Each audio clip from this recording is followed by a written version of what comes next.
याद करिए, इसी मुहर्रम के समय में सड़कें खाली हो जाती थी, सूनी हो जाती थी। आज मुहर्रम आयोजित हो रहा है, इसका पता भी नहीं लग रहा है। बहनों और भाइयों, याद करिए 2022 का विधानसभा का चुनाव,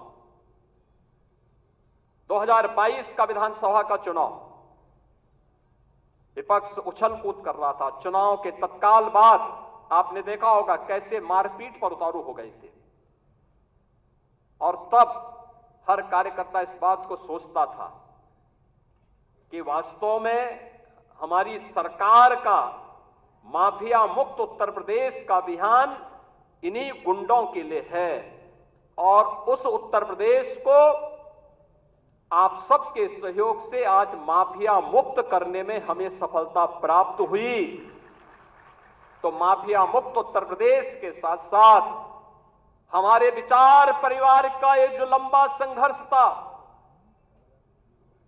500 वर्षों का इंतजार समाप्त हो,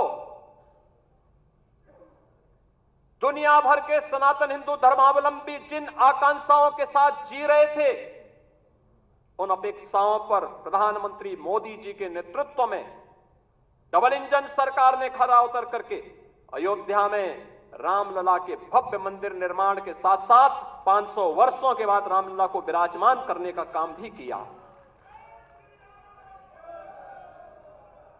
बहनों और भाइयों, भारतीय जनता पार्टी के कार्यकर्ता को किसी भी स्थिति में बैकफुट पर आने की आवश्यकता नहीं है,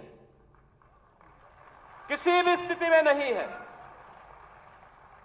क्योंकि आपने कार्य किया है। आप विपक्ष में थे, जनता के मुद्दों को लेकर लड़ते थे। आज जब सरकार में थे तो याद करिए, उत्तर प्रदेश के अंदर सुरक्षा का ये वातावरण आपको आज देखने को मिल रहा होगा। याद करिए, इसी मुहर्रम के समय में सड़कें खाली हो जाती थी, सूनी हो जाती थी। आज मुहर्रम आयोजित हो रहा है, इसका पता भी नहीं लग रहा है।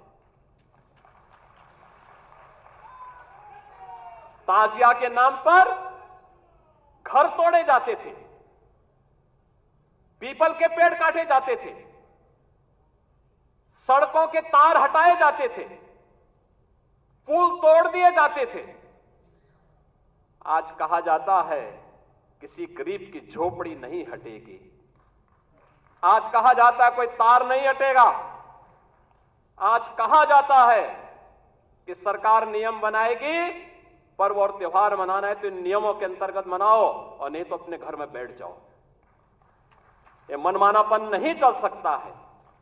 और विधि का शासन कैसे होना चाहिए, सुशासन कैसे होना चाहिए, यह भारतीय जनता पार्टी की सरकारों ने देश के अंदर करके दिखाया है। देश के अंदर 10 करोड़ गरीबों को मकान दिए, उत्तर प्रदेश में 56 लाख गरीबों को बिना भेदभाव के मकान दिए। हमने जो नारा दिया, मोदी जी ने जो नारा दिया कि सबका साथ और सबका विकास, हमने जाति मत और मजहब के आधार पर भेदभाव किसी के साथ नहीं किया। हम आज भी कह सकते हैं हमने किसी के साथ भेदभाव नहीं किया, कोई भेदभाव किसी के साथ नहीं किया, विकास के कार्यों के लिए भेदभाव नहीं किया। ये 80 करोड़ लोगों को फ्री में राशन आज भी मिल रहा है, क्या किसी जाति को मिल रहा है, किसी मत विशेष या किसी धर्म विशेष को मिल रहा है? भारतवासी है, उसको राशन मिल रहा है।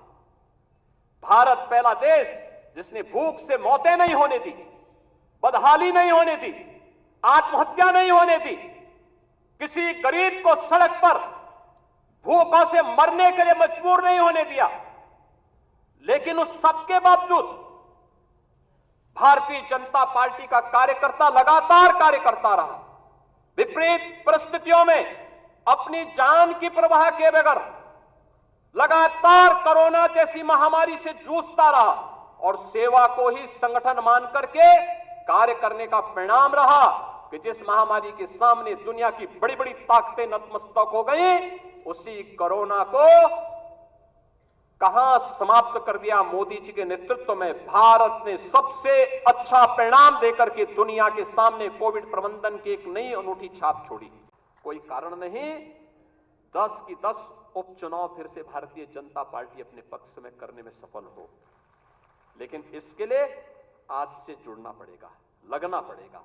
एक एक कार्यकर्ता को अपना अभियान मान करके फिर इस अभियान के साथ जुटना पड़ेगा और उसी के लिए आपका आह्वान करने के लिए आज फिर हम लोग आए हैं। बहनों और भाइयों, हम 2010 के 10 उपचुनावों के लिए तो हमें अभी से तैयारी करनी ही है,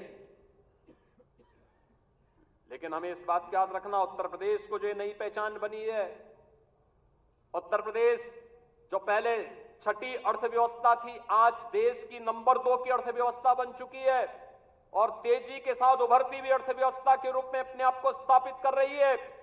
उत्तर प्रदेश का जो परसेप्शन बदला है, आज आप देश और दुनिया के अंदर कहीं जाते होंगे, लोग उत्तर प्रदेश के नाम पर आपको सम्मान देते होंगे।